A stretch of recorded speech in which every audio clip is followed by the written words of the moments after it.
happy. Can you just get into that a little bit, please? It was a great start. I think that when we talked about this leading up to the game, that's the start we were looking for sure. And I think the combination of, like again, the experience and then the scheme and everybody coming together. Watching the film, they played really hard. They played fast. They played decisive, similar to the way that we were talking about them leading up to the game. So, good first start, but that just means we can do it. Now we've got to bring it every week. He's got an interesting philosophy in the back seven where he doesn't, he believes the starters are the starters for a reason for the most part. Doesn't like to rotate a lot. Like Tommy played every play, I think. Victor starting corners played almost every play. Was that did you like that when you were meeting with him? Do you like that philosophy? Was that one of the reasons you wanted to bring him in? Well, I think this game was unique in that we only played 49 plays on defense. So certainly you want to establish roles, but I think you're going to see more depth play moving forward. Go third row left, Dan Hope, 11 Warriors. Ryan, you said yesterday on BTN about how Jackson, impacts everybody on the offense. How does he do that, and how do you guys have to account for that if he's not out there? Well, he's just such an impact player. He can, as you saw last year, he can turn a 5-yard completion into, whatever. He's just so explosive, and because of that, when you have a playmaker like that on the perimeter, it just has such an impact on the entire game schematically across the board. So, that's just the impact he makes because he's such a great player. I know you're hoping to get him back this week, but do you have to balance in your mind of, okay, maybe we should rest him a couple weeks and make sure he's fully healthy before he comes back? Yeah, we I leave it up to the doctors and the medical professionals, but yeah, we will not bring him back if there's any risk of him getting hurt further for the future. So we'll make sure he's 100% before we put him back in the game. Yeah. Fourth row middle, Pat Murphy, 24/7 Sports. Ryan, you talk about having to win every week here at Ohio State. You have this big game this week, a lot of hype around it. You come out against a non-Power 5 team. How do you keep this same intensity, same everything you need for a week like this after coming off something? Yeah, I think you guys have probably heard me use that term, competitive stamina, and I thought that that showed up in the game on Saturday night. The way that we played in the second half and certainly in the fourth quarter was tremendous because we knew we were going to be in those styles of games when you're playing against really good opponents. We were in some of those games last year. We did okay with other games. We didn't respond like that. We did on Saturday night, and that was a job well done. But that doesn't mean anything this week. We say it all the time after a Sunday practice. Once we walk through those doors and practice is over, we head up to victory meal. The game is done from the week before, no matter what happens, good, bad, or indifferent, because we have to move on because nothing we did last week matters. And it goes back to that term, competitive stamina. Can we bring it every single week? And you've heard us say this, and coaches say it all the time, but we create our standard. And what is our standard? So it's been about us, always has been about us, and we'll continue to use that message this week. And you talked after the game, and you've mentioned a few times, CJ's not focused on stats, he wants to win. Is that something you've seen from quarterbacks as they get into their second, third year playing, starting, whatever it is, or is that a little bit unique for him? Everybody's a little different, but I think what makes CJ unique is a lot of things, but he's a special young man. There's a lot to CJ. He's very deep. He's certainly an excellent player, but I think the impact that he's making on this program has been significant, not just on the field, and you could feel that on Saturday night. Fourth row right, Tony Girdman, Buckeye Huddle. Ryan, Jim addressed the length and race and playing time after the game, saying they wanted to ride the hot hand. And this isn't necessarily about Josh, but is it fair to say there's a lower tolerance for mistakes defensively now, or is this a product of depth, or is it a combination? No, I think it's a combination of all of the above. Yeah, and when you get in that first game and you don't have a lot of at-bats, you have 49 plays, I think more of those things come to the forefront, come to the surface. But no, we're going to need Josh. Josh is going to have to play for us, and he'll play a significant amount this year for sure. And even if there's no message sent, is it fair to say that the team received a message from something like that? I don't know. You'll have to ask them, but I'm very pleased with the way that the guys played on defense, and we'll have to continue to build on that. But the good news is we have really good depth, across the board, and certainly on defense and in the secondary. So, those guys are going to play, and when they get their opportunity to play, they got to make it count. And that's what being at competitive excellence is. We have these terms that are part of our culture, and one of them is at competitive excellence. When your number's called, do you make the play, yes or no? And so, that's what we're looking for. Right next door, Rob Aller, Columbus Dispatch. Ryan, when you get a guy nicked up like Jackson, I know you defer to the medical people, but how hard is it as a coach when a kid really wants to get back in there, whether it's during the next week's practice or during the game? Just how do you deal with that sort of emotionally? Yeah, that's hard. I mean, especially in big games like that, when someone's worked so hard for that moment in such a big game, and Jackson certainly enjoys being in big games. He thrives in it. But we first, like you said, go to the medical professionals and say, you know, can he play or not? If the answer is no, the answer is no.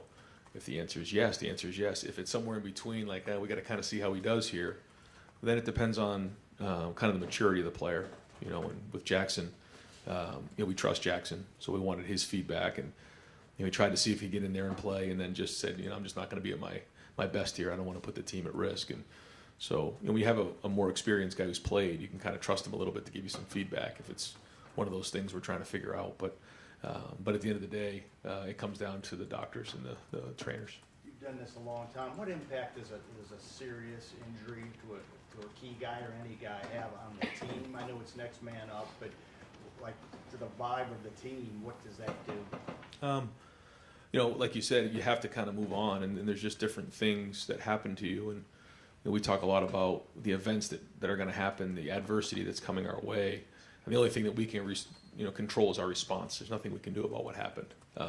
Whether it's, you know, a moment in the game, the score of the game at halftime, or something that happens to your teammate like that. And so we try to focus on the response so that we get the best outcome that we want. With that being said, it's not always easy, especially when you have a leader and someone who makes such an impact. So, you know, some hurt more than others, some situations are harder than others, but I thought our team did respond, you know, and they some guys stepped up, certainly saw what X did and some of the other guys, and that was good. So, you know, you just, when you go into those first games, you just never know what's going to happen. I mean, if you told me in the national championship game, the first game, Trey Sermon's going to break his collarbone, or the first, you know, whatever few plays of the game, Jackson's going to be out of this one, I'd be like, oh my God. But those are the things that happen. You have to have plans in place for when those things occur. Second row right, Nathan Barrett, Cleveland.com. As you reevaluated, what did you see from some of those other receivers, and what's going to have to be better from them going forward? Yeah, no, I thought there were some good plays, some ones we just missed on, and I think there was a couple protection things, not many, but early on there was a couple things, and then you know, just could have been cleaner early. And then I thought, you know, we were 9 of 10 there at the end and made some nice plays and kind of got more to a rhythm in the second half. So yeah, there's some things certainly just technically that we got to clean up, and you know, a lot of those guys, that was their first time playing other than the Rose Bowl in that type of environment. So a lot of good things out there, but a lot to build on. You know, we still got a lot of improvement to make. Certainly know where we need to be. And speaking of guys playing for the first time, I know Donovan Jackson had played before, but obviously a big start against what was going to be a pretty good defensive front. Your evaluation of what he showed physically in that first game? Yeah, same thing. Had some really good plays. Had some plays he wants back, but for the first game against a very veteran defense and veteran front, solid job. Solid job. I think he graded out a champion, and especially the way that we played in the fourth quarter, he was a big part of that. Third row left, Bill Landis, Rivals. Right. With CJ and the younger receivers, it seemed like a couple times maybe he was expecting them to be maybe a little shallower than they were, or the one that was behind Jackson, or Mecca, maybe he thought Mecca might sit there instead of keep going with his route. Just how long does it take, I guess, for a quarterback and newish receivers to kind of get on the same page when you're trying to determine the landing marks and stuff like that? Yeah, I mean, I think CJ and Jackson certainly have a great chemistry there, and you know, CJ and all the receivers have been working hard, you know, to get on the same page, and they are. They've done a nice job. They've built great chemistry, and now you just have to put it on the field. So there were some plays that weren't executed well enough, and we got to get that fixed. But we've seen it in practice done the right way, and so we know that they can do it. It's just a matter of going and do it on the field. Looked like Luke had a boot on his foot walking out of the stadium. Is there anything serious with him, or are you just managing something? What's up with them? Yeah, you know, when you come out of those physical games like that, there's always bumps and bruises and things that we want to keep an eye on, but nothing long term there. If you had, I guess the contingency plan up front, if you had to put a new center in, is it Matt, is it Jacob, and then if it's Matt, who's the guard? Right. Yeah, so when Matt went down, Enoch came in and actually gave us some good plays there. We had a counter play where he came around, did a nice job, and I think we picked up about 8 or 9 yards on that play. And so, yeah, it'd be one of the two. We'd either move Matt to center and then move Enoch over to guard, or you bring Jacob in. So those are our two options there.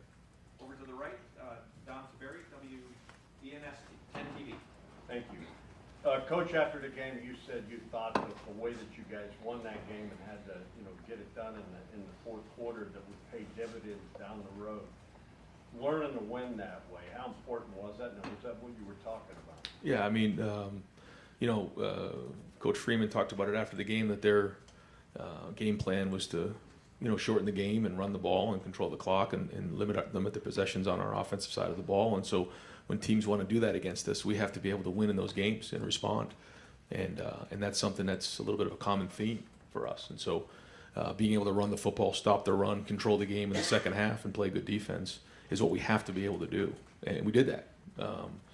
And in a physical game when you're not going to get as many plays. So I think looking back, we could have been more efficient, certainly in the first half on offense, because every play matters in those styles of games. But I thought the attitude was excellent. I thought the toughness was excellent. I thought the way we played, we took care of the football. We tackled well. Those are the things you need to do in opening games. And certainly with the help of the crowd, we were able to kind of, push through in the fourth quarter. And I think it was a seven-minute drive there in the fourth quarter where typically in the past we'd be going a little faster and, maybe trying to score a little faster. But, we were controlling the game, and we felt like if we scored there, we could make it a two-score game. And if we got one more stop, the game was probably over. And, again, that's not typically how maybe we've done things in the past here, but when you're playing good defensively and you're running the football, a win's a win.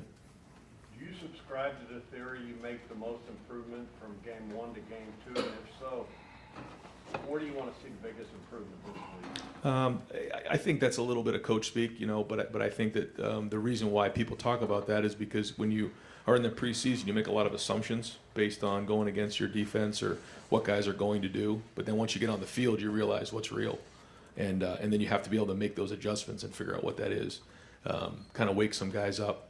So we'll see. There's certainly a lot of things to improve on. The issues are always there, and we got to get those addressed. And that's the key. When whether it's week 2 or week 5 or week 7 or week 10, we have to be able to make those adjustments, figure out what those issues are, and get them addressed. And usually it's, like I say all the time, when there's issues, it's one of 3 things. It's either coaching, it's execution, or it's personnel. And so, or scheme.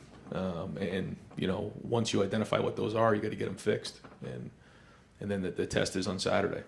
Can you tell us what Jackson injured, or you? No, I'd rather not. Yeah, get in, because once I start getting into that, then I have to kind of do that for everybody. And so we've kind of kept it just available and unavailable. And I try to do the best I can to at least give you an idea what's going on, but not give details of the guys. Third row right, Spencer Holbrook, Letterman Row. Ryan, when your defensive line plays the way it does in the first time out under a new defensive regime, are you even a little surprised at times by how good this defensive line looks this early in a new system change? Oh, it was certainly great to see the play the way that they did. We've seen a lot of that in the preseason. We've seen a lot of that last spring. Guys in the backfield making plays. One of the things that I thought was great in the game was the first play was an explosive play. And I think the easy thing to do would have been like, oh, here we go again. And we've talked a lot, long and hard. I know the defensive side has, and I've talked to the defense that, with our style of defense, at any point we can get a negative play, get them off schedule, and either force a field goal or force a punt because of the different styles and the scheme that we run. And that's exactly what happened. I think they picked up 3 on first down, and then 2nd and 7, Mike gets in the backfield, creates a negative play, 3rd and long, force a field goal. We're off the field. We got a lot of energy. We moved on. Nobody had their heads down. There was no panic. They believed in it. And I think that's Jim's mentality is, give me a yard and we'll defend it. So that was great. But yeah, to see the defensive line win the line of scrimmage was excellent in game 1. I don't want to get too in the weeds, but I think Notre Dame was 0-8 on 3rd and more than 7. Seemed like last year there were too many times where 3rd and 1 guys couldn't get off the field.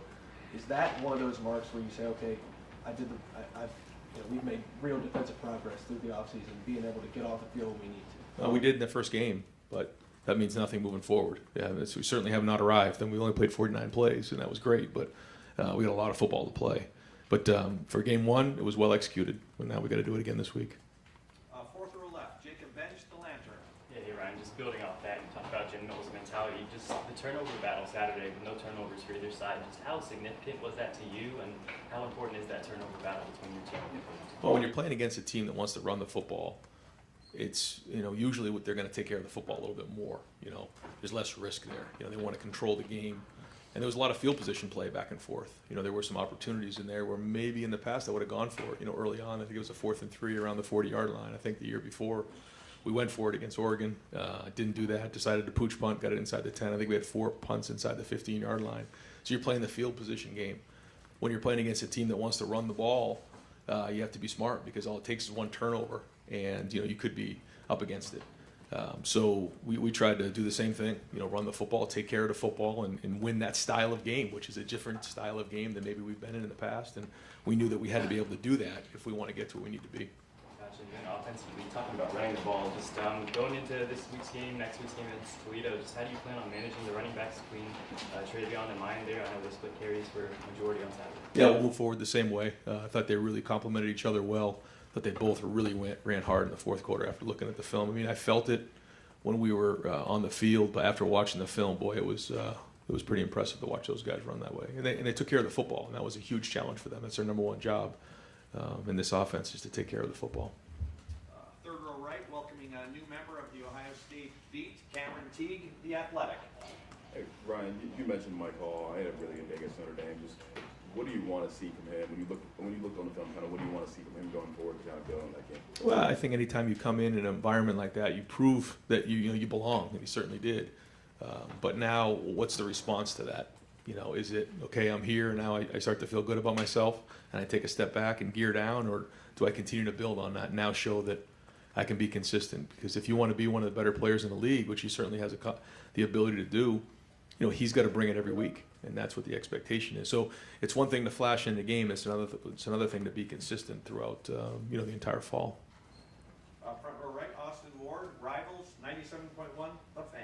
Ryan, what was the degree of difficulty on that CJ throw to Mayan on the touchdown drive? That's as good as I've seen. Yeah, I mean the difficulty on that one was really hard. He's going to his left. He got flushed. First off, he did a great job getting out of the pocket. He spun out of the pocket. Mayan came back. It was a throw against the sideline, going to his left, and probably the only place he could possibly fit it. And then Mayan had to catch it clean, otherwise, because there was so little margin for error there. Big time play in a big spot. I think it was 3rd and 3, and got flushed, and he made another play like that on the sideline to Emeka. I think in the 3rd quarter, 2 really good movement throws. I was thinking about that a couple times. The spinning out, we saw Justin maybe do that way more, and Dwayne had some of that. Is that, when you talked about him using his legs, is that the stuff that's more important to you than him actually running, carrying downfield? I mean, every play has a different set of circumstances. Certainly the situation in the game, down and distance. But extending is a big part of it because it allows receivers more time to get open downfield. But I think if you watch the move, he's moving different. And I think that's a tribute to him and Coach Mick. But when you look at the numbers on the GPS of how fast he's moving, when you just watch his quickness and his overall strength, his body looks different. And that paid off on that drive for sure. Right next door, Joey Kaufman, Columbus Dispatch.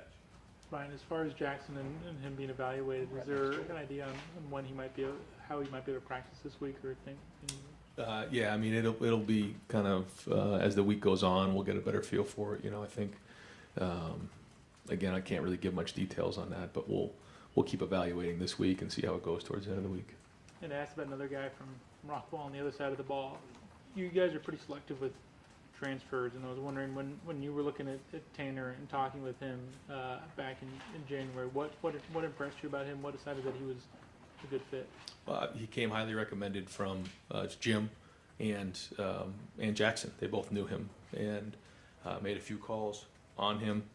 And when we went to the 3 safety system, we knew that we needed to bring in more nickels and safeties. And watching him play last year, he's a veteran, experienced guy, but he fit our culture just by the way he immediately stepped in.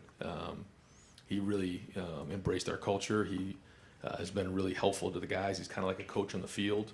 And like you said, there's not a lot of guys that fit our culture that way. He and Chip both stepped in this year and did a nice job, just assimilating to the program, and because it's not easy to do here. How would you assess the impact he's had this offseason in the opener, having a guy with the level of experience he has in this defense, and what kind of impact they have made out of the gate? Yeah, I mean, Jim, who has a few guys in the sports staff, GAs, and guys that have been with him who know the system, helped early on, but certainly having Tanner there, who knew the system with the secondary guys, made it a lot better because he's out there working extra with the guys, teaching them. Again, he's like a coach on the field, so that certainly shortened the time of learning the scheme. Second row left, Stephen Means, Cleveland.com. Ryan, just from your experience both as a player and as a quarterback's coach, just how many weeks do you typically see it take for a quarterback to kind of get comfortable with new receivers? It varies. Yeah, it varies. I wish I could kind of give you a number, but it varies. Yeah, and I thought there were some really good ones. I thought the throw and catch on the first touchdown, the timing was just excellent between he and Emeka. I thought there was some other good ones too between he and Marvin. The timing on the throw and the touchdown pass to he and Xavier were excellent. So there was good signs out there, and there's been a lot of work done in the preseason too. So we'll kind of keep working at it this week and see where we are on Saturday. And then, how much more control have you given CJ at the line of scrimmage? You try not to do too much. Just because someone can doesn't mean you should, because you want them to be clear and be thinking and just worry about executing the offense. And so we try to take as much off of his plate as possible. But he's very intelligent, so he can handle high levels of information and does a really good job in protection and the run game, changing plays when we need to do that. But just because he can doesn't mean we should. And so I try to be very mindful of that. Do you ever have to scale him back because he's probably asking for more and more? Well, yeah. I mean, he and I talk about that a lot. And typically we'll put a lot in, and then every once in a while I say, this is maybe a little bit too much here. Let me just kind of go play, and we kind of go back and forth on that. And by the time Saturday comes, we come to a pretty good idea of what the game plan is going to be and what he's comfortable with. But Brendan Gulick, Buckeyes Now on Sports Illustrated. But it is good to have somebody who's older who can give you honest feedback in that area, though, too. Yeah. Coach, I know Julian Fleming was listed as a game time decision. How close was he to getting on the field? Yeah, he went through warm-ups, and he was close, and it tore his heart out not to be in this game. Had an unbelievable offseason, did a really good job this preseason. Tweaked something leading up to the game, and so we're hoping to have him back on Saturday. As it relates to Arkansas State, what are the unique challenges they present to you? Certainly a good coaching staff, good players who, they've added some new pieces. And when you look at some of the guys who have joined their team, they come from very good programs, and so they have talent. Got off to a good start last week.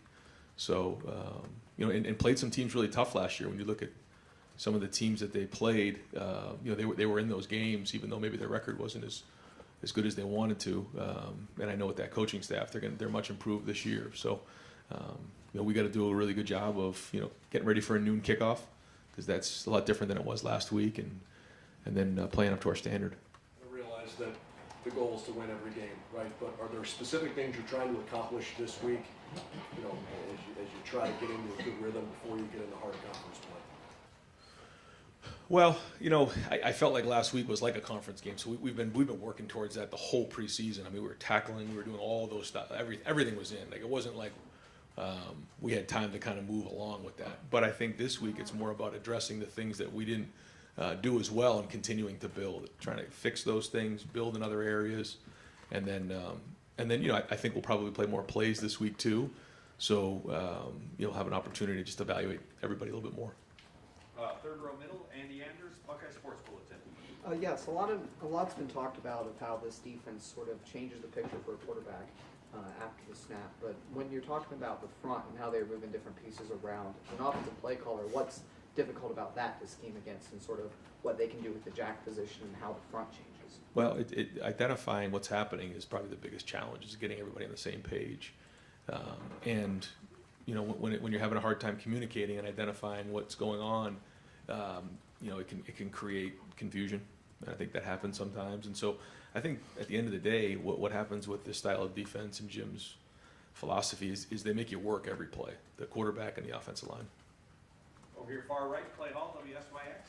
Given, Ryan, the hype of that game, the build-up, the months of this is going to be the greatest thing ever, and the stakes of the game, how big a hurdle was that you cleared? Huge, yeah, it was big. But so was every game around here. If you don't believe it, try losing it, But that being said, there was a lot of build-up, like you said, leading up to the game for sure. A game being at 7:30 and just seeing everybody there, skull session, the walk, pregame. I mean, all of it. So yeah, there's a lot, and so we try to be mindful of that with the players, and we try not to, get them up, too early in the day. It's kind of had to be steady with them and talk to them about the build up, and you have to be at your competitive excellence when the foot hits the ball, and that's mentally, physically, emotionally, spiritually, and you can't just.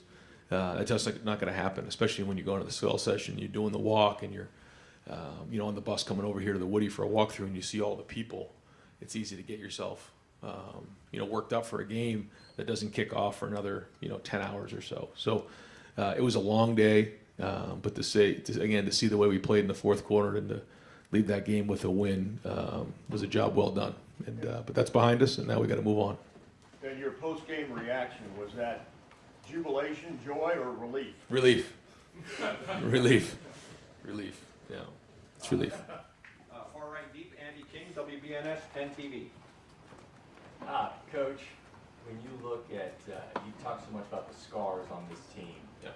And how much do you think those scars helped you get the job done last Saturday? I don't think there's any question. Yeah, I don't think there's any question. But I think that's life.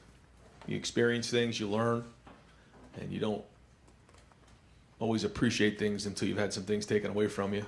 And that's kind of what happened to this team last year. Happened to me, happened to a lot of the players on this team, the veteran guys, and you learn from it. And it can do one of three things. You either crumbles you get through it, or it makes you stronger. And you decide how that outcome is going to be. And the way that our guys went through this off season, I'm proud of that. And it's just a start, just one game, but it's a good start.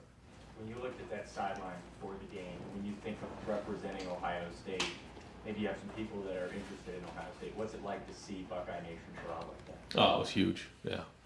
And I think that there's a huge part of Buckeye Nation that likes the way we played. Just gritty, tough, physical. 100th year anniversary in the shoe, a little bit of a throwback game maybe. We tried it. We had a couple plays for the fullback, didn't quite get to them, but they were ready. We did get pretty big down in the red zone once, so I know Coach Tressel was looking for the power play. We didn't get that one in there, but no, it was great. In the atmosphere there was certainly electric and a lot of fun. So again, we still got 7 more at home this year, but good start. Front row middle, Bill Rabinowitz, Columbus Dispatch. Yeah, Ryan, you said, we all know that you pointed to Notre Dame. Everyone knew that was the first game. No offense to Arkansas State, but nobody was doing that for this one. You talked about competitive excellence and stamina. Right. How big a test is that this week? Because, look, this is not a marquee game. It's something that we've talked about in the preseason a lot, though, because we knew we'd be in situations where you have to bring it every week. And so now we'll draw upon that. I mean, there's not going to be one of the surprises that we haven't addressed and said, man, it doesn't matter. Every single week you got to bring it. Otherwise, you don't have a chance to be a champion. So we're just going to draw upon that and figure out where we're at. But I'm hoping that the maturity and leadership can lead the way this week. And what was maybe something overlooked Saturday that really pleased you?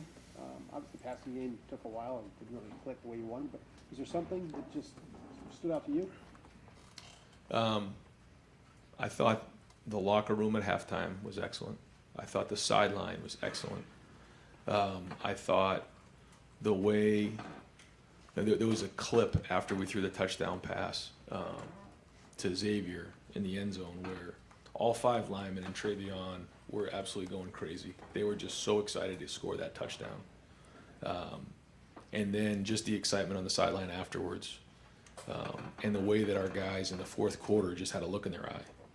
And the way that in the 4-minute coming back out there, and they're not going to get the ball back. We're just going to find a way. And then see the Travion, the way he ran a guy over and then runs hard. Like they just weren't going to get denied. And that's something you can build on. Halftime, what happened at halftime? Just a lot of positivity in there. Just a lot of talking, a lot of guys communicating with each other. Just a lot of positive vibes, trying to figure out solving the problems. Where I've been in locker rooms before where there's just not a lot of talking going on. But these guys, there was energy in there. They were talking. They came out of the locker room with juice, and they just had a look in their eye that they weren't going to get denied. And again, that's what we're trying to build on this summer. Time for 2 more. Front row right, Tim May, Letterman Row. Thank you, Jerry. more fluid is the way I would describe watching CJ roll out of some of those situations and get to the edges, et cetera. Did he work on that in the offseason? Did you press that, or did just for a second-year starter, does it come a little bit more naturally? I mean, we certainly worked on his athleticism and tried to get him stronger and faster with Coach Mick, and he did that. I mean, he really attacked the weight room this year, and you just feel it. But no, I mean, we've been doing some throwing on the run, and we've been doing some different things with him, and certainly worked on scramble drills. It's been a big emphasis for us, just with 7-on-7 and some of the things that we've done, and with our defense doing a lot of drop 8, we had to, with the 3-man rush, if they're going to drop 8, there's only 3 guys in rush. So to identify that at times and then, extend the play makes sense. And it's something that we have worked on some, but a lot of it has to do with him just feeling the game and seeing it. Yeah, I got about 50 questions. I'll ask 2 more quick. Okay. Xavier Johnson, not only did he go in at that moment, but he was up for the moment because obviously on that touchdown, I think they blitzed both safeties for the first time all game. Yeah. Maybe I'm Yeah. wrong. No, you're right. What does that just tell you about his awareness? And obviously CJ has had that for a while now. Yeah, What just piqued you about that? Well, it was zero pressure, and in competitive excellence, game on the line. They, like you said, they brought both safeties in the A gaps from depth, and they both recognized it. Yeah. Xavier did a great job of setting up the safety. CJ drifted away from the pressure. You got bought a little bit of depth. Sometimes you kind of have to throw that off your back foot, and you try to give a little air out there. Very well executed in that moment, but yeah, no, that was well done.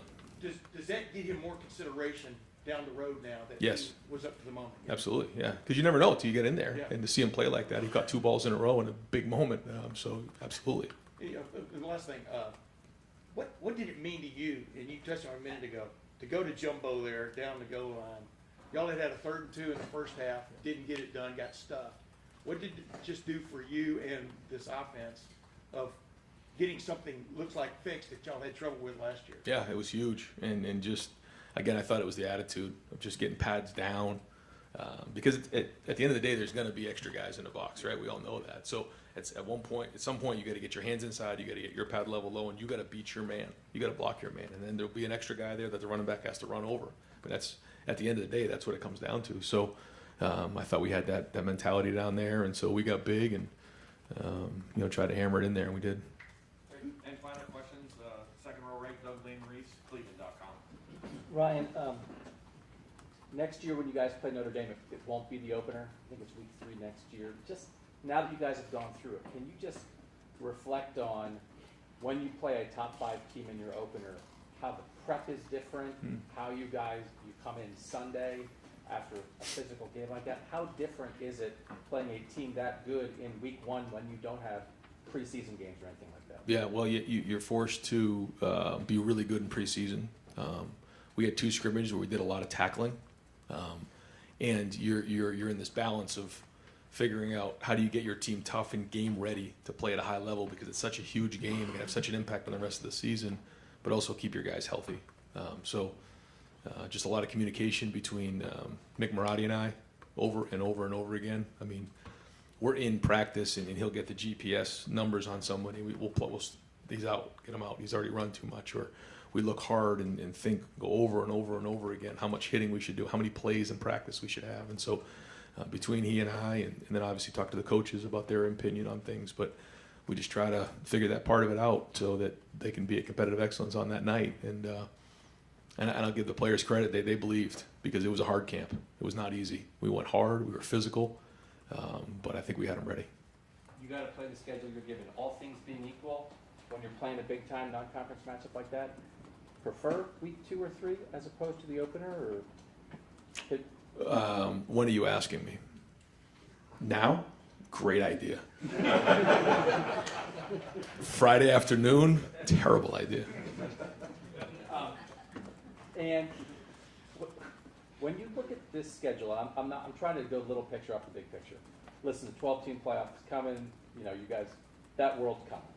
You look at Wisconsin and Penn State and Michigan State and Michigan and all the games that you guys have in front of you. Yep. Right now, as you just played a top 5 team, how hard can a team go?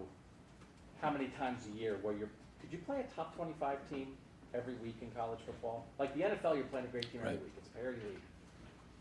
Or when guys are in class and they're 19 years old, do you have to play some games where you're not playing a top 25 opponent because of mental and emotional and physical wear and tear in place? Like how tough can it be every week? I think that's a great question. I don't think I have really the answer to that because we really haven't done that before. So I'd be kind of speculating. But it's something to think about for sure. I just haven't quite considered it, you know. But it's interesting, and I think that those are all the really good questions that are coming up as we head into this format. Yeah. You feel right now, you guys just won that game, Yeah. the toughest of the game. How much do you think this team feels it right now? Right? Like how long is the physical, mental Well, to get back at it? Yeah. Well, that's why we talk so much about competitive stamina, because no matter who you play, we have to play the same way. Period. And so when you have that mindset going into a season, that's different than like you're saying, where it's like, okay, I got to get up for this game, but then over here I can take a deep breath. We cannot do that. You do that, that's how you get yourself set up. And I think that's why the theme this year has got to be competitive stamina. Bring it every single week, no matter who you're playing, whether it's the number 2 team in the country, number 1 team in the country, or somebody that's not ranked. You've got to be yourself. And so we've got to bring it 12 times in a regular season, regardless of who we're playing. And I think you have to really hammer that mindset before you head into the season. You can't just talk about it week 3.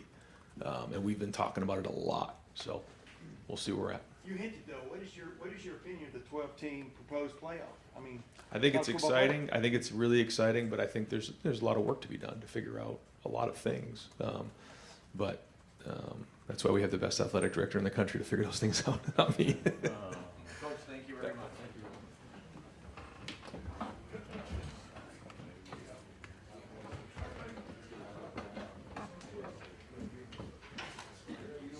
All right, folks, we're going to bring Coach Perry Eliano up. We're going to go straight to questions.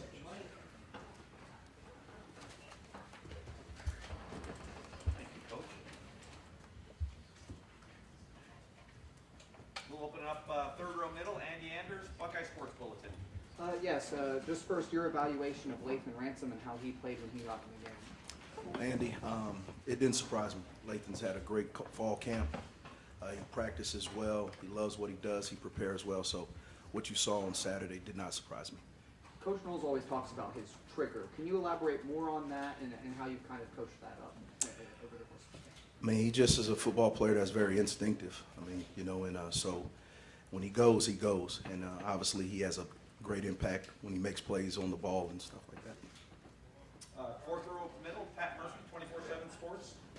Following up with Lathan, obviously Josh starts the game. There's the play that everyone sees, but how much was Lathan in the game plan ahead of time?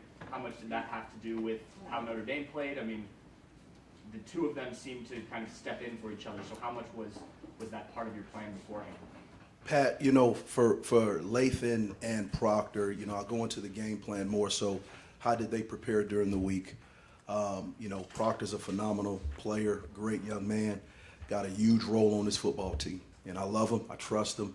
Lathan, I feel the same way about. And so it wasn't planned accordingly like that, but what I wanted to do was just calm Josh down, you know, and Lathan ended up playing, you know, quite a bit because he got in rhythm. But by no means, both of them, we need both of them to do what we need to do this year. And when you have a guy like Josh specifically, misses almost all of last season, comes back, big game, how do you then, like you said, calm him down, but how do you then address that with him to get that message? Hey, this is still, you're still a big part of this. Right. You don't want to lose him mentally. No. Josh was great on the sideline. He was phenomenal. You know, one of the things, you know, we talk about brotherhood, being selfless. He was great. Met with Josh like I do every guy that I have in the game or didn't play, and just kind of got his thoughts. But he was great. He was in here this morning watching film. He was in yesterday watching film. So he's preparing like a pro, and that's what we talk about. So he was great, and that's what we talk about, that it's going to take all of us in order to do what we need to do as a football team and as a defense. Fifth row right, Jeremy Birmingham, Rivals.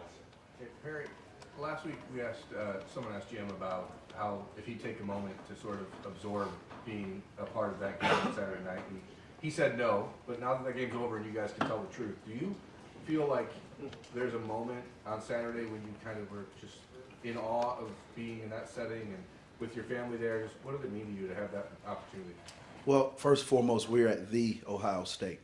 So that in itself means something. And for myself to be able to be here, have the opportunity to go out with this football team, with these coaches, with Coach Dave being our leader, and just having an opportunity for my family to share that moment, the magnitude of that type of game, and us come out victorious for Buckeye Nation, priceless.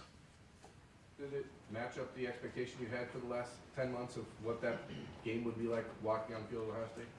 You know, you always have visions and dreams of what it really is going to be, but I mean, you know, with all the star power, all the former players, and just how Buckeye Nation showed up and how loud it was and how our players kept even keeled and stayed poised amongst the whole game, you know, the ebbs and flows of the game. I mean, it was awesome. And one memory I'll always remember, but first and foremost is because we got win number 1 of the 2022 season. Front row middle, Bill Rabinowitz, Columbus Dispatch.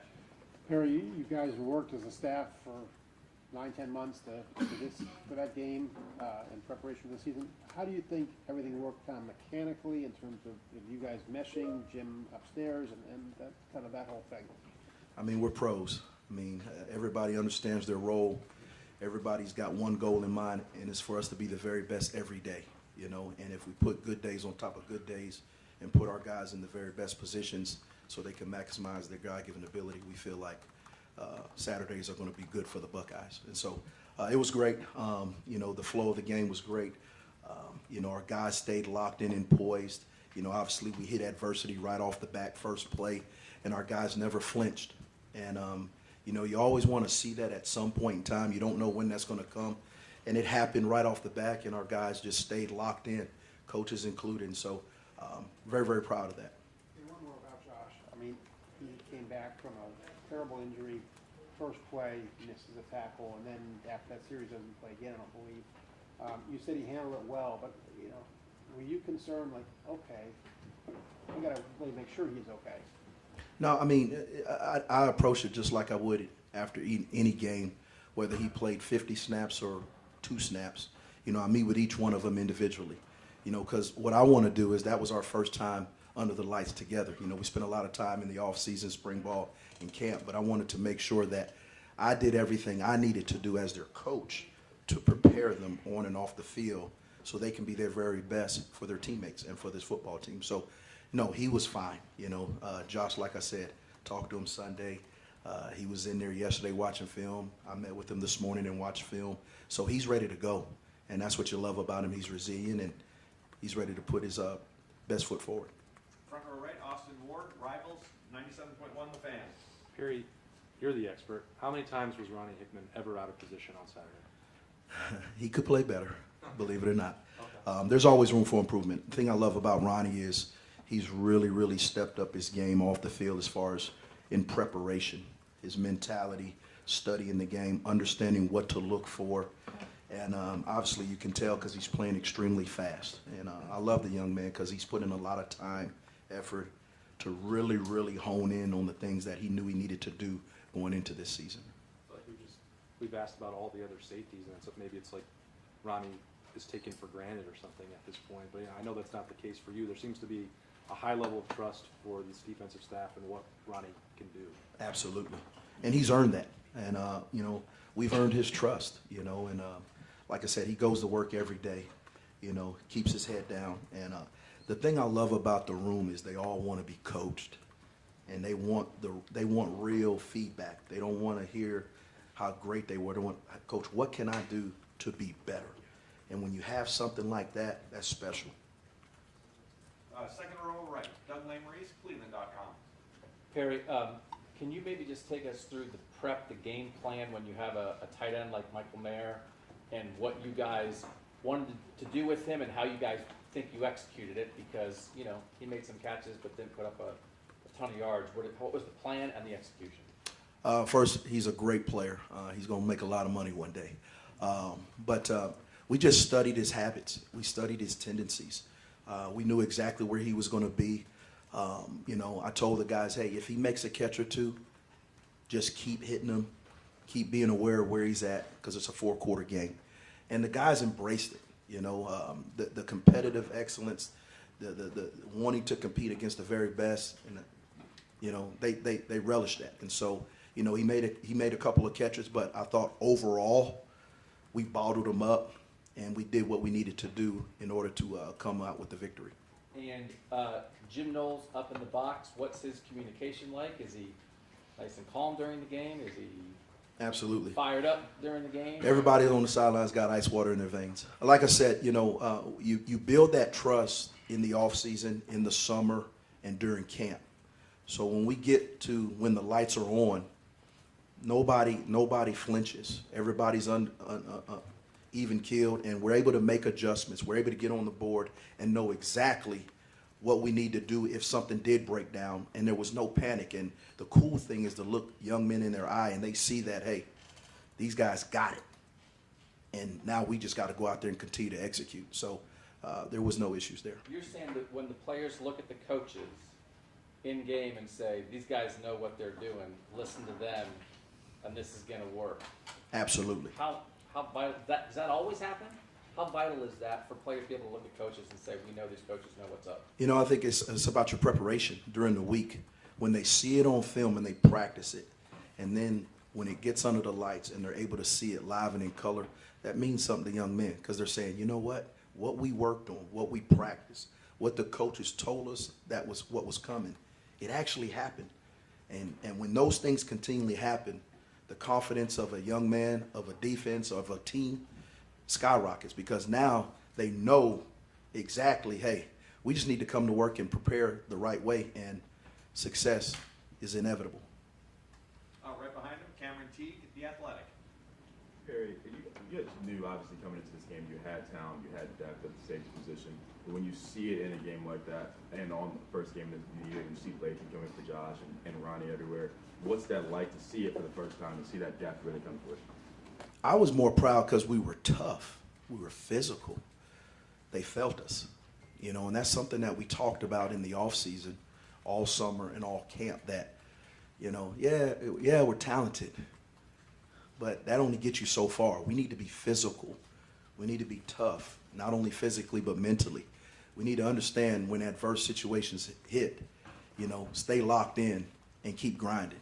And so I'm more proud about that we really stepped up to the challenge of being able to respond when adverse situations hit, and also being able to be physical and tough and make sure that they felt us at the end of the game. Well, you kind of off that, after that first play, after that first big play when Josh was that tackle, do you talk to the guys in the secondary about, did you have to talk to them about kind of coming back from adversity, or is that something that they were able to handle by themselves? No, we handled it together. We as coaches are in it with them. It's not coaches and players, it's us. And they felt that. They saw that. And they really don't get it until they're actually under the lights with you, when it really matters. And all you've been telling them, it came to fruition because they actually got to see it. So being able to do that now, it just brings us that much closer. Third row left, Bill Landis, The Athletic. Oh, What? Wrong answer. It's okay. We're ready to end this right now. Early in the game, when Lathan stuck Mayer on that third down stop, and he stopped a guy who's 60 pounds heavier than him, kind of dead in his tracks. What kind of tone did that set for, maybe just your safeties in general, but I'm assuming that kind of permeates through the entire defense. Just what did you feel in that moment? Absolutely. You know, first and foremost, it was a money down. So they had already had a tendency. That's who they wanted to get the ball to. You know, so we knew that going into the game. And so for Lathan to do that, it's just more than anything. We talk about being BIA. You know, so every day you wake up, every day we come in this building or outside this building, every time we take the field, there's a representation of all the great DBs that have come through here. So when we say best in America, that's a walk of life. That's who we are, that's what we believe, and that's how we have to be each and every day. And so, like I said, it doesn't surprise me because of all the hard work, the preparation that Lathan and his teammates have put in each and every day that nobody sees. You know, and so we talk about it all the time, unseen hours, unrequired work. That's real. We live that. It's not something that we just say, but we actually live it every day. How does a guy like Lathan physically do that when he's just, he's not the same stature as Michael Mayer. He's given up quite a bit there, but they tried it and one guy went backwards and it wasn't Latham. Like how does he do that? Coach Mick, weight room, desire, heart, and we only going to play one way. We will be physical. We will be tough. We talked about it, and we want to put it on display. I don't know what you heard, but that's Bill Landis from Rivals. Third row middle, Jack Emerson, Buckeye Sports Bulletin. Hey Barry, when you have a guy like Tanner who has so much experience in the system, in a big game like that, and the crowd's wild, how how important is it to have a guy like that to maybe calm guys down to maybe be an extra coach on the field in a game like that? I think it was more just, the build up to the game. You're always concerned about that as a coach just because of the build up. I mean, it's a big time game, top five, two top five teams going at it on primetime TV with all the star power around. I mean, you could get caught up in that. So Tanner's done an excellent job since he stepped foot on campus. He's a very, very mature young man, very smart, and he's embraced our culture from day one. So to have him on the football field is awesome. He does a great job in practice. He does a great job in meetings. Fourth row right, Tony Girdman, Buckeye Bubble. Harry, when we look at the schedule, we see, you guys might have to play a third linebacker against this team, a third linebacker against this team. You guys didn't do that at all. I was going to ask how proud you were of your guys, but we already know that answer. What's the conversations among the safeties and you guys afterwards that you guys held them to 2 yards of carry and then you did it with 3 safeties instead of 3 linebackers? Like Jim said from the very beginning when he got here, we're a safety-driven defense. So there's a premium and an expectation on each and every safety, just like each and every defensive player. We all have our roles, and we talk about being champions in our roles all the time. And so they knew what the challenge was when they got in the big personnel people, and they were willing to step up to the challenge, which I didn't expect anything different from them. But to actually then see it, like how much better do you feel about the next time you'll see it, or the next big game that's coming next up? I'm focused on the Red Wolves right now, but we'll be ready. Second row left, we just have time for a couple more, folks. Second row left, Stephen Means, Cleveland.com. But we've heard Noah's stance on rotating versus playing the starters. Was Saturday more of first big game, you just kind of went with who you trusted, or is that what we should expect going forward? You kind of ride the hot hand, whoever plays. I coach with my heart, and I coach with feel. That's one of the things I love about being on the sideline, because I'm able to look guys in their eye and I'm able to really truly get a good feel for what's going on during the game, the body language. That's just how I operate. So I don't go into any game with any preconceived notions of this is what I want to do on this series, this guy's going to go in, because the ebbs and flows of the game are different. I mean, we played 28 plays in the first half. We played 21 plays in the second half. Now, we didn't expect that. We knew they were going to try to slow the game down, but to that degree, so that meant we were getting off the field at a really high rate. And so, but I don't go into any game, this is what I want to do. It's just really the flow of the game. Front row right, Joey Coughlin, Columbus Dispatch. Perry, just to follow up on Tanner, people talk about him and his knowledge of the scheme being helpful, but as a player and manning that slot corner, what did you see from him Saturday? How would you just evaluate him as kind of like the role he has in that slot?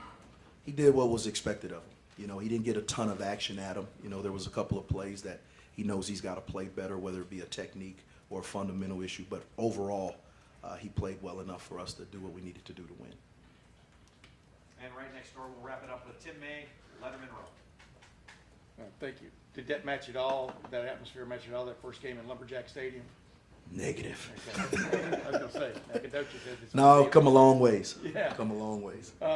When did you know in spring or even preseason camp that Latham Ransom, what was that moment? I would think there's got to be a practice or maybe a series of practices where you could count on him. I mean, you understand what I'm saying? That he was back. I mean, from a compound fractured leg or whatever he suffered in the Rose Bowl. When was that moment? Well, obviously, Latham didn't have any spring ball. And I knew that moment in the summer. So there were times when I would come into the indoor and Latham would be out here in the indoor by himself, working out, nobody around, doing drills, And I would just watch, from afar. And, I was impressed, because he didn't have to do that. So that let me know right there he had a desire. He was intrinsically motivated. And then once we got to camp, each and every day he just worked. He's a great young man, just like the rest of his teammates are, and he just works, and very, very coachable. He puts in the time and effort. I think one of the biggest things for Lathan and his brothers in that room is they're loving learning about ball. They're loving it. And it's something cool to know that young men, each and every day they come into that meeting room, they're learning ball and they're able to play fast. And so it doesn't surprise me what he did on Saturday, because I've been seeing it in camp. But more importantly, it started when he was able to finally run. He was able to finally jog. And those things pay off. From a safeties coach's perspective, looking at the Red Wolves, as you pointed out, what stands out about their offense? Obviously, they've juiced it up. They've got a running back that used to be here a long time ago, was dismissed from here, but Seams is in there, and then Blackman started, a couple of seasons for Florida State and stuff. What do you see when you look at them? They're a good football team. They really are. They're a tempo offense. They go as the quarterback goes. I mean, he's a big target back there. He stands tall in the pocket. They got really good skill around him, several transfers, and so we got our work cut out, but, that's why you play the game and that's why you compete. Thank you, man. Great. Coach, thank you very much. Thank you very much. Thanks, Barry. Thanks, Barry.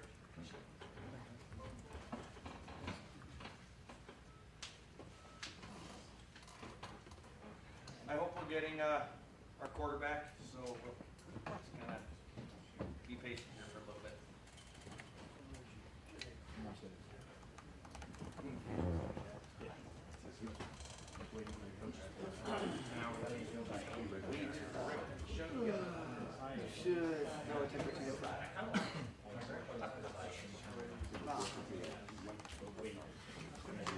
And if I screw up an affiliation, just let it go over your head. Don't alert me or anything. Alarm me. Don't want to Adam likes his new name. Yeah, that happens too. I'm multitasking when I'm up here. I'm multitasking. I like Andy. I called you Adam. I called you Adam. Andy. Just gonna start lying. Well, when you first said it, I was like, oh, there's another guy with King.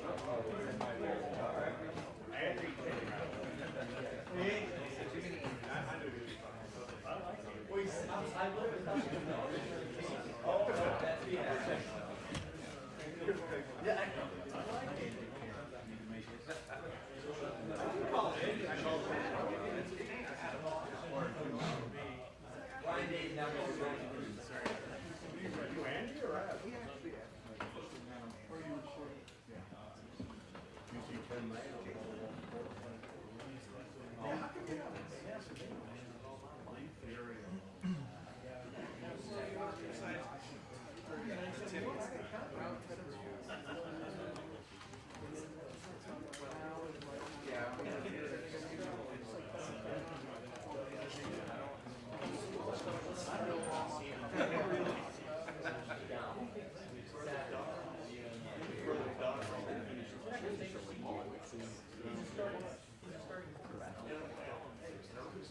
Number 7.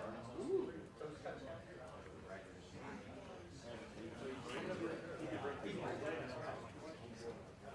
Wow. I'm talking about Saturday and all the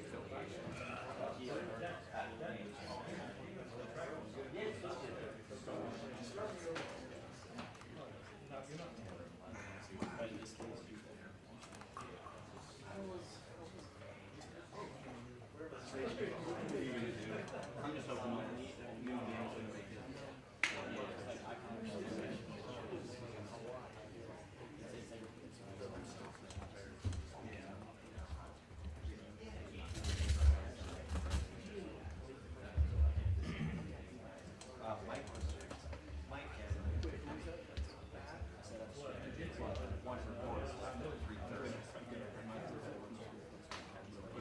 Arch phones, Arch last. I'll tell you what, I don't want to say, he goes up top, I probably didn't even know he was up there. Yeah, so I don't know.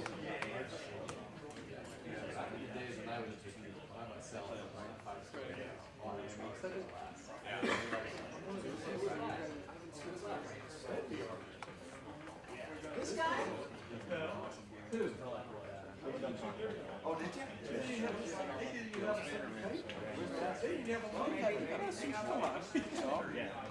a new year, and I don't have to deal with it. I also made a friend over the offseason who's a big Bills fan.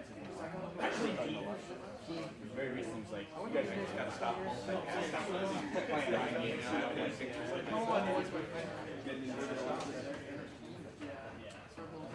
He's very suspenseful. He never tells us kidding.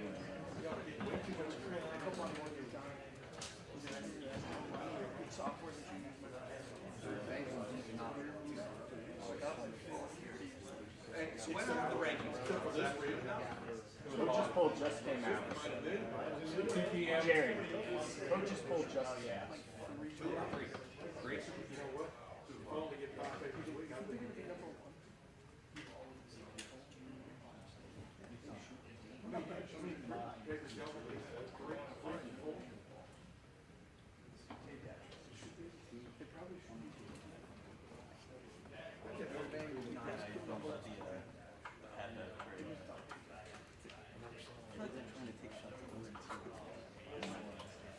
That means you're getting rid of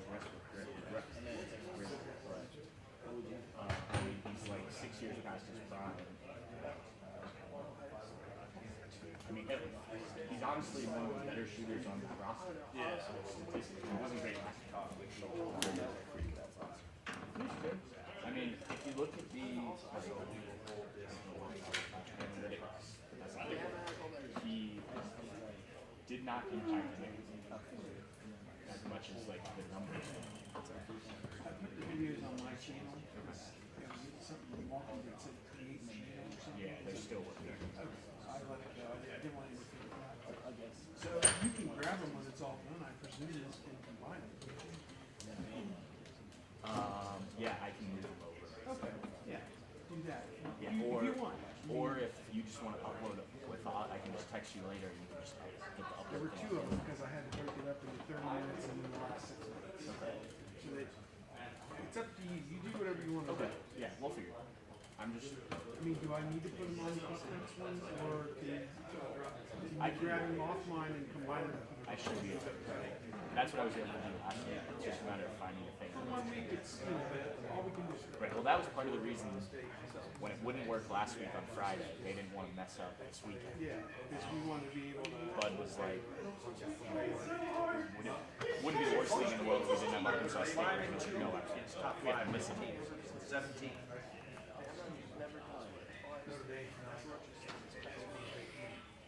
Lost to Oklahoma, beat Penn State, beat Wisconsin, beat Michigan, lost to Clemson, beat Clemson, beat Notre Dame.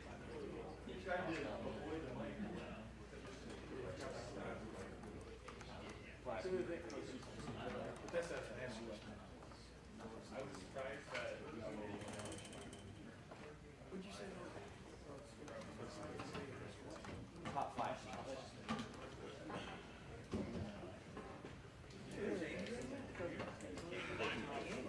Adam King, I've been showing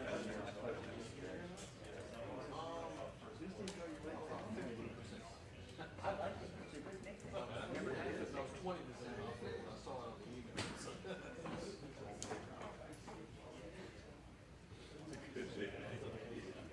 Yeah, a guy named Adam needs a big one. Well, what's happened is he's already he's got texted to me. I mean, just the way that you everything.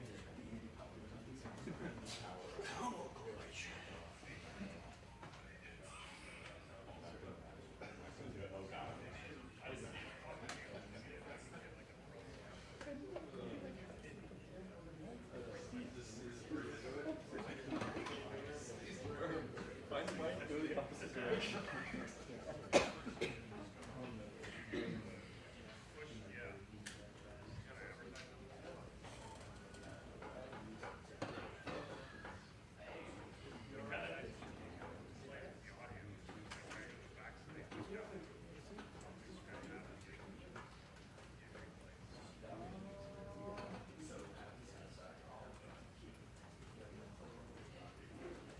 would you say after opening weekend or something like that?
Cincinnati game, we were telling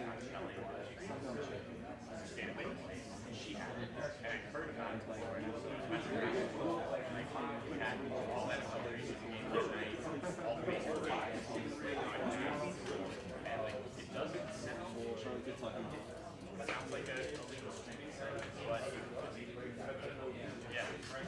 So like, right, that's what. Because I have a friend who's had a couple friends who like that. They're walking where they're good now, they get cheaper. Half cheaper price. Yeah, if you watch the end of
there's a whole like FAQ thing about like, yes, we're legal, we've got these rights.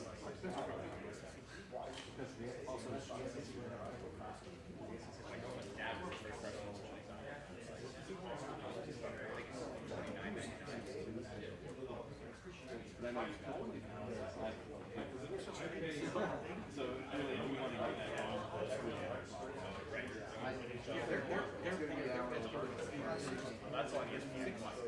Yeah. I mean, it stays the way it is.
It's funny, like, once basketball season ends, we're not football or maybe we'll get on like a pretty routine schedule, play soccer twice a week. These days, I do Peloton, Peloton, I go to the gym pretty much each week, unless I'm traveling. Football season starts now. Hopefully I can do some. You ever need a goalie for soccer? It's the only position I can play, but I play. That is good. Yes. Middle of December, first quarters currently in the spot of 7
you've had a couple days now to look back at it, just overall, most things you were pleased with, things you feel you need to step it up with after one game? All glory to God first and foremost, but just looking at the film, definitely think we did some great things on offense, moving the ball when we had to. Definitely seen a lot more man than we expected, so just got to clean some up things with man-on-man routes, me bodying them up when the defender is all up on them. Just little things like that, but I felt like we did well with pass protection. Pass protection was amazing the whole night. My O-line did a great job, and they even dropped 9, and we still got a third down conversion. So I'm proud of my guys who just keep fighting, not knowing all the looks that we're going to get going into week 1. So especially a tough team like Notre Dame, number 5 team in the country, so it's kind of tough knowing that they're going to do some different things. And I felt like we handled it well all week at practice, so I'm happy with the victory. How about the grit that you guys showed, especially in the second half when you had to go out and win that game? And there was some old school football out there running the ball with Mayan and Travion. Just talk about the job that they did and knowing that you guys have that in the well. Yeah, I mean, it's a great feeling. I definitely think that that's something that we've been pushing since all season. Not just running the ball for 2 to 3, but trying to get 4, 5, 6 every play. And I definitely think that we did that. I know mine averaged 6 yards a carry. I know Trey probably averaged somewhere around there too. So even when stuff wasn't there, like they're running through people, which definitely think you need. But I think that we built that in the off season, just lifting weights and pushing sleds and doing things like that. We definitely changed the narrative on that. I felt this game, and one game doesn't define us, though. We got to keep doing it. So. Second row right, Doug Lesmerises, Cleveland.com. CJ, Coach Day was talking again about that play when you rolled out and found Mayan on the sideline. Can you just take us through that play and like what goes into that as a quarterback when you're escaping pressure and trying to find a guy? Yes, sir. It was a drop 8 coverage, so really 2 to 3 hole players. I just watched it on film, but when you have drop coverage and you have man coverage and you have hole players, it's tough to get cross routes going. So that was our concept. We had a crossing route, and so I'll read the widest defender. He ran out like it was man, so I go through my man principles. I first alerted mine. He had a wheel route, but mine isn't really a burner. So he was decently open at first, but I wanted to see what else could be open. So I kept going through my progressions, and then X kind of got bumped by his whole player, who was the Mike linebacker, number 27.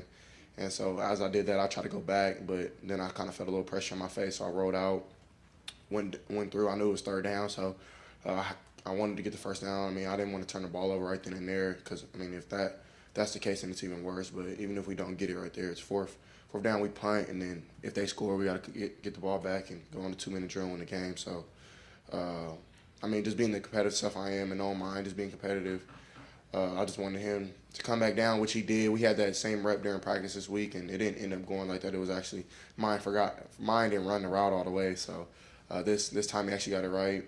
I seen him kind of through the corner of my eye. And, I mean, I feel like it's something God blessed me with to be able to throw the ball on the run a little bit. So just try to put in the best spot that he can get it where the defense couldn't. And mine did a great job getting his toes in. So it was a great play. Definitely, I feel like that it changed the game. Definitely put in the game more in our control. So it was amazing. I mean, you guys are often so precise in the passing game within structure. How important is it for a quarterback to be able to do that and keep the play alive, and how have you worked on that? How do you work on that? How have you worked on it this offseason to be able to do that in that situation? Yeah, we call it second part of the route here, basically scramble drill. That's probably like the universal term. So just working the scramble drill right then and there, just knowing the situation. I definitely think we've gotten better at situational football here, just knowing when it's third down, knowing that we got to convert and when we don't. So I feel like that was really important right then and there in that game. I mean, and we made it happen, so I'm happy. Far left, Justin Holbrook, WCMH. When it's such a big game like that, physical, mental, emotional energy that you guys spend, come back on Sunday in the facility, how do you move on? How do you move off from the top 5 win and say, we have to go face Arkansas State now this week?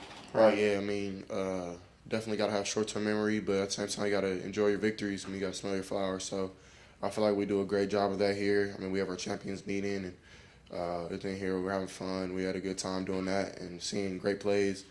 Seeing EA light some dudes up on special teams was kind of cool, so I had us juiced up.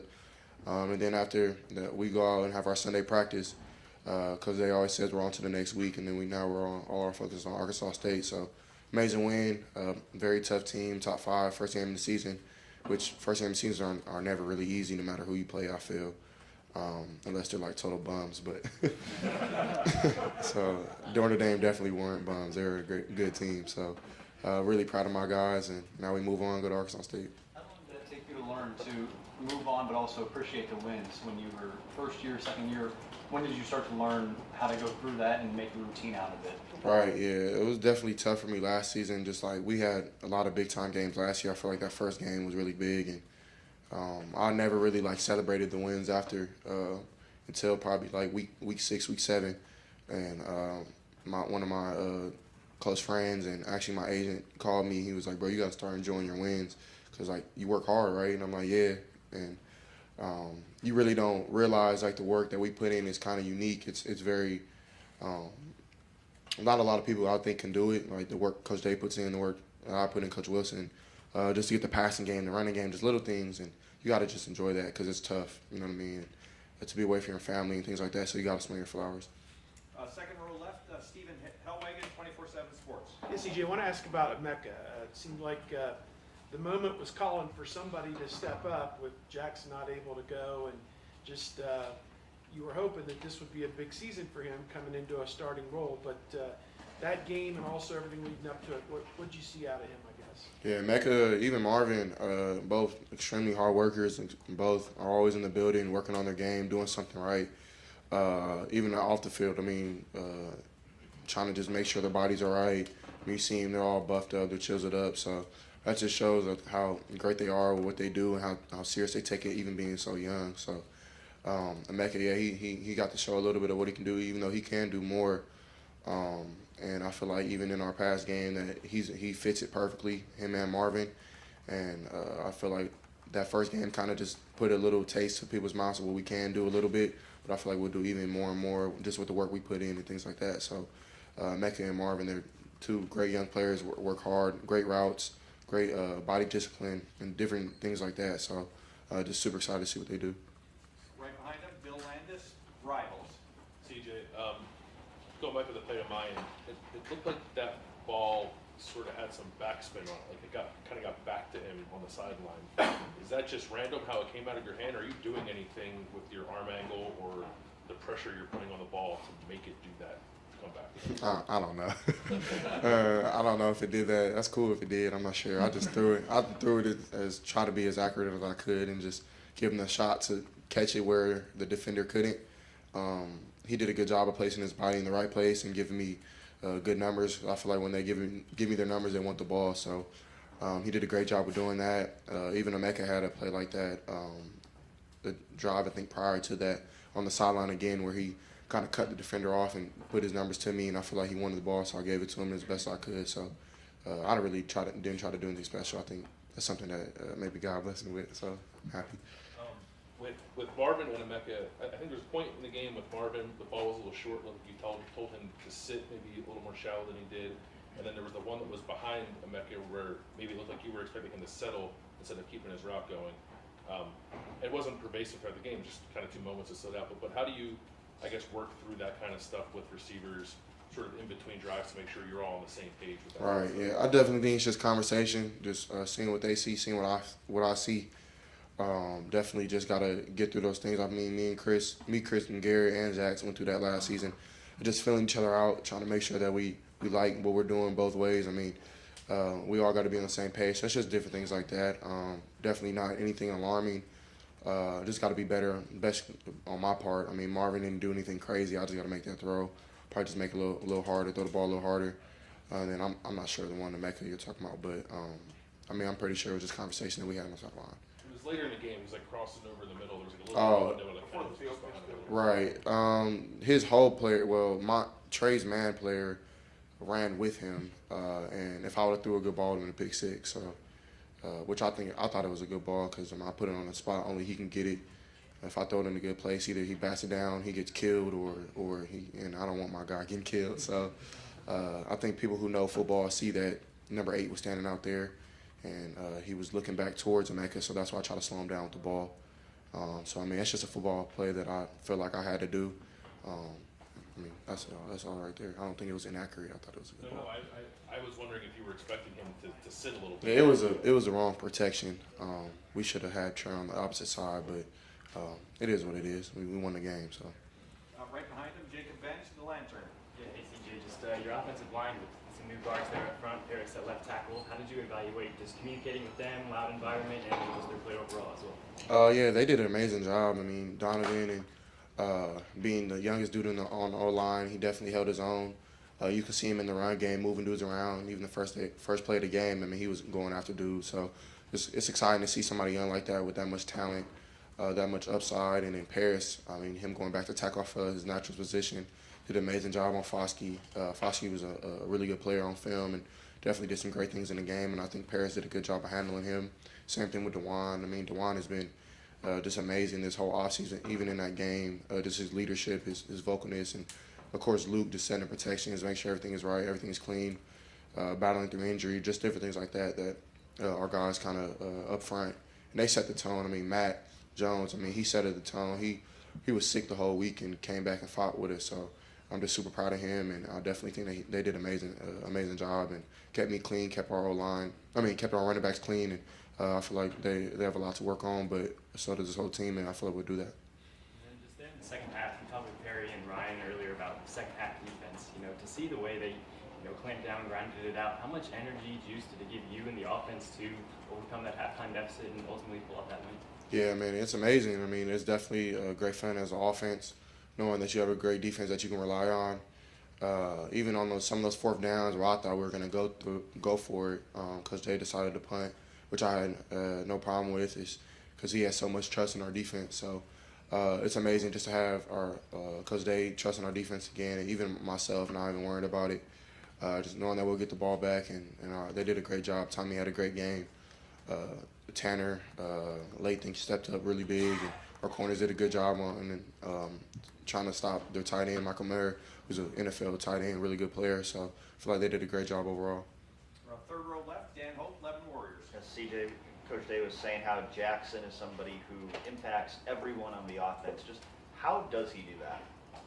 I definitely think that he's just that type of person, even off the field. I mean, he's somebody that you kind of gravitate towards. He's very relaxed in every situation, never panics. So when he went down, it was kind of like a shock to everybody. Like, damn, like, where's Jackson? I didn't even know that he was hurt, that he would not return in the game. I thought he was going to return, but like that, it just affects your whole offense. Just like, I mean, he's the best player on our team, if you ask me. So, but it is what it is. I mean, Jackson, he'll come back and do great things.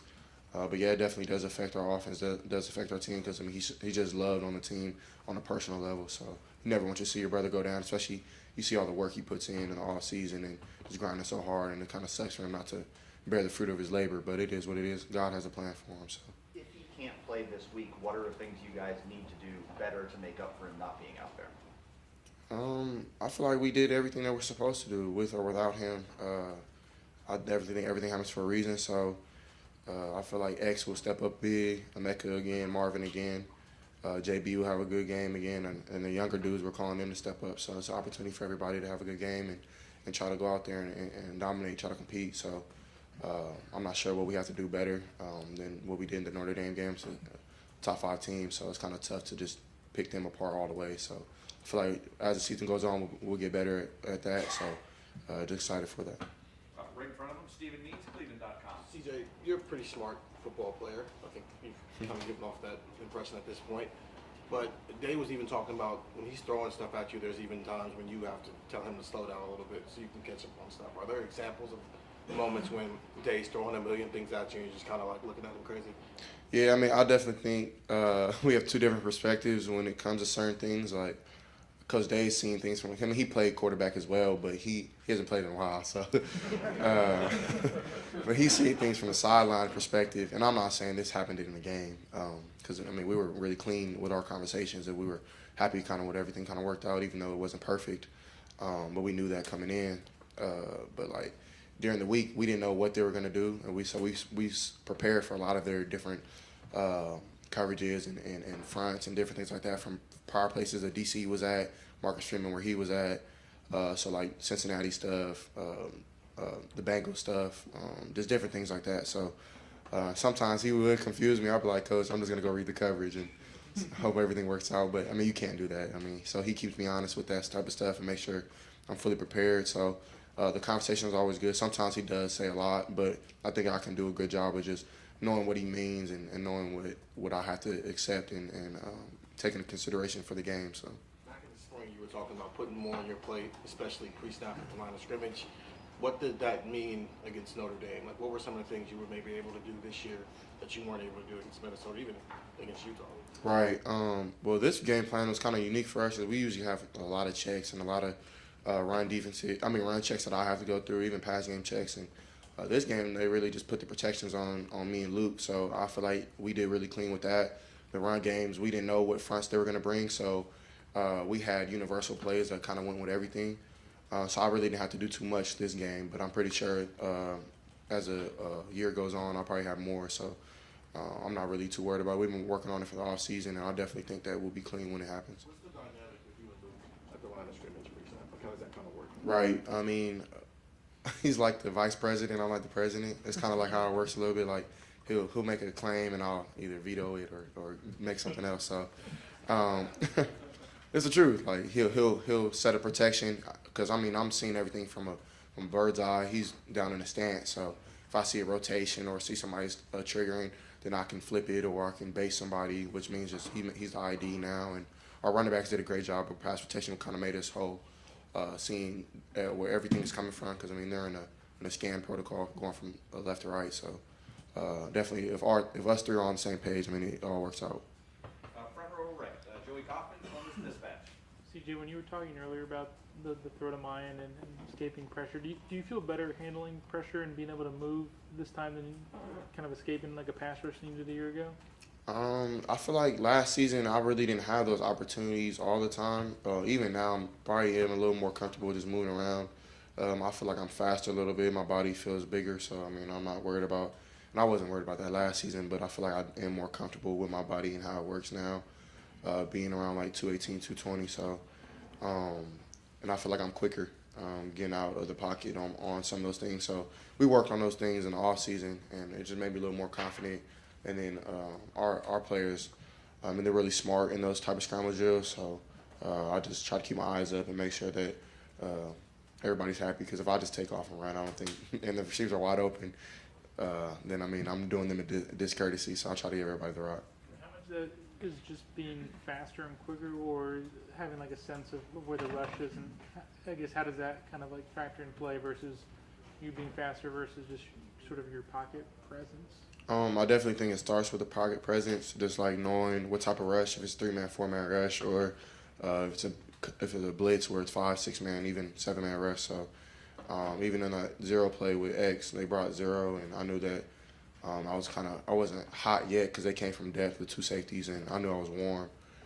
So I just had to get it out of my hands. So it's just doing different things like that, like how many are coming, and just feeling the pocket presence. So, and then a little bit have to do with my body and how I feel with that. Right next door, Tim Mays, Letterman Row. Yeah, get back to that warm, hot thing. When you're up there and you see those 2 safeties, I think it might have been the first time the whole game they brought both of them. Maybe I'm wrong, but. And you've got this Xavier Johnson sitting there. Is he seeing the same thing I am? Or what are you thinking there? I mean, just go through that whole thought process. Yeah, I mean, here's a guy that hadn't played much, you know. Right. I mean, Coach Day and Coach Fitch, somebody who I hold near and dear to my heart when I go through my game plan and things like that. He helps me out tremendously. So he always tells me to have a game plan for zero, and they didn't bring zero yet. So I mean, but I was ready for it because it was starting long. They like to bring it. With Notre Dame, that was kind of their tendencies of bringing it 3rd and 8+.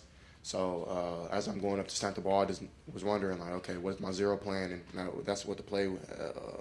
So that play, we called it earlier in the week, and I was talking to the guys like Jax, X, Emeka, because they play H.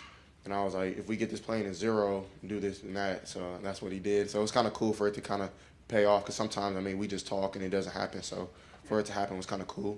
So I just see them coming from depth, took my drop, and just try to get on my hand. And X did a good job of setting a good route on his man and winning his route. So it all worked out. And like you said, I mean, this is Xavier that saw it too. I mean, you know what I mean? He's hardly played. I mean, it's Right. just, is that kudos to him for keeping his head in the game all these years, especially, Right. you know? Yeah, he's an OG, man. He's a vet. So he definitely knows the game. He sees it well.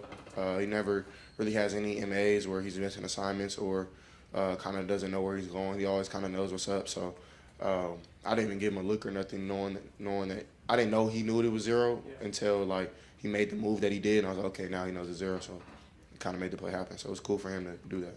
Thank you, man. We've got time for just a couple more folks. Front, the second row right, Nathan Baird, Cleveland.com. Coach Day was just talking about that it's nice to have a more experienced quarterback now because of the feedback you can give him during games. Some examples of that during the Notre Dame game where you felt like you made the offense better just by things you were able to go back and tell him? Yeah, I definitely was just letting them know just the fronts they were in. They were predominantly 4 down front until it was like 3rd down. A lot of man coverage. Then they would mix it up with a little 32 fire, which is basically internal pressure with the 2 linebackers and a drop zone coverage. A fire coverage on the backside, on the back end. So just letting them know different things like that. We thought we were going to get a little more cover 2, a little more 6, which they did run. And a couple of those times we made the play happen. So just coming back to the sideline, giving him more feedback, and because he's not able to see everything, and it's better, I feel like, for a player's perspective to give him what I'm seeing on the field. So it ended up working out, and I feel like that's definitely helped me in my game, just making sure that we're on the same page with Coach Day and play calling. So it was well. Do you define success at this stage more by diagnosing like the zero blitz that you were just talking about than aggregate yardage or touchdowns or things like that? I kind of put our success on winning. I just want to win. I don't care how much I throw for touchdowns. It really doesn't matter. We did all that stuff, so I feel like we'll continue to do that. Hopefully we are the number 1 offense we want to be, but it's not our main goal anymore. We just want to win games. So, at the end of the day, it's all that matters. Is that how you decided you're a good quarterback that night, though? I guess maybe more the question. I feel like I did some good things. I'm 70-something% throwing the ball. Had some missed throws. It's the first game of the year. Kind of still have your first game nerves and things like that. So, but when my number was called to make certain plays, I made them. So I feel like that's what I base my game on as well, when it on top of winning. So I feel like I did some good things. Definitely, you can always work on your game. So I'm never going to be perfect, and I never want that to be the case of me just thinking I'm perfect. So I think definitely our offense, we're humble, and we're just trying to continue to be the best we can be to win games. Second final questions, third row right, Rob Aller, Columbus Dispatch. CJ, you talked about this earlier.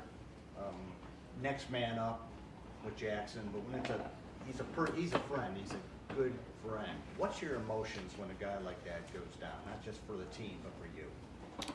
It's just shocking, just to know, like I said before, just the work he put in, and just for him. It's not nothing crazy. Like, he's not out for the season, thank God. So I'm not too worried about it. But it's just I wish he played. I feel like he would have had a great game. They were doing some coverages that we literally wanted for Jackson. So it kind of skewed our game plan a little bit, like taking shots and different things like that. So we definitely had to be smart with the ball on my part. So it definitely was tough. But at the end of the day, we won. Jackson, after the game, I talked to him. He was extremely happy for us, happy for him with the team. And, of course, he wanted to do more and wanted to be more a part of the game. And he will. Everything will be fine. He'll be good to go the next coming weeks. So. How do you deal with that? You've been in that situation. He's hurt. When you're hurt, you want to play. Players want to play. If the doctor says maybe no, what's that discussion like with the head coach? You had it last year. Is it just really tough to? Yeah, it's tough. Because just being competitors and being, I feel like we both have dog mentalities where we want to dominate every time we step on the field or court, whatever it may be. So I definitely think it's tough, but you got to be smart. It's the longevity of the season. It's the first game of the year. I know. It's Notre Dame. You definitely want to play. You've been dreaming about these type of moments your whole life. So it was tough for him, and last year it was tough for me. But you got to be smart. Definitely, that's you want to be a young pro. So when your number's called, of course, make the play. But when it's time to sit it down, you kind of got to sit it down and just get your body right. Because your body, your best ability is your availability. So. When you say smart both from the team sense of winning the game and you don't want to hurt the team, but right. also from your own sense of don't want to damage yourself. Correct. Yeah, you don't want to damage yourself more than you have, so you miss more weeks and more, or you don't want to damage the win. I mean, if Jackson, we needed him that bad, if Jackson would have played, but I know that he would have. But I mean, a hamstring is something you don't play with. I mean, I had a hamstring my freshman year. You can't really run for real. So, and that's 50% of his game. So he'll be okay though. Everything will be all right. You need him Saturday? I mean, we need everybody. We don't take anybody lightly. I mean, we come to a game where I'm not too.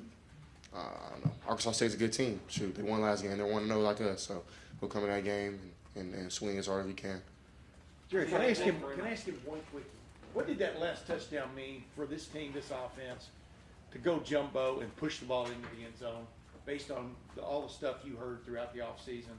You know, you guys playing soft, not being physical, et cetera. What did that just do for you guys?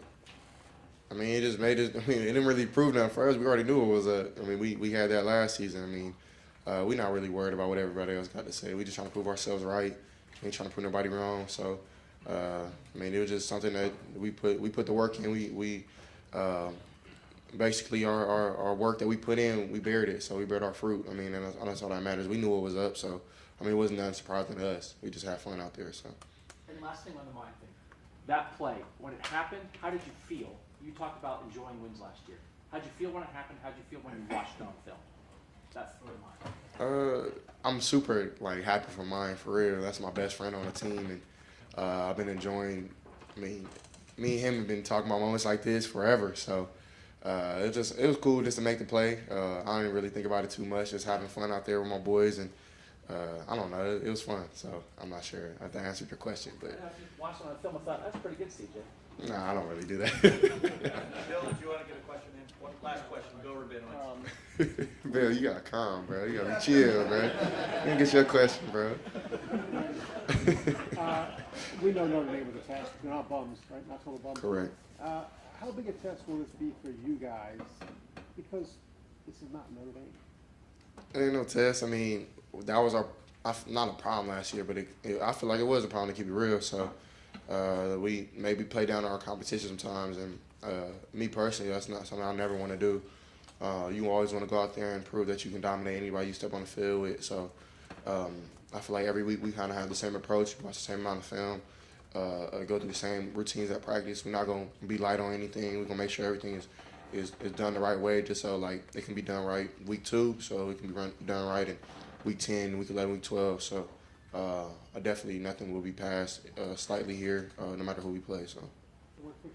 Luke walked out with a boot.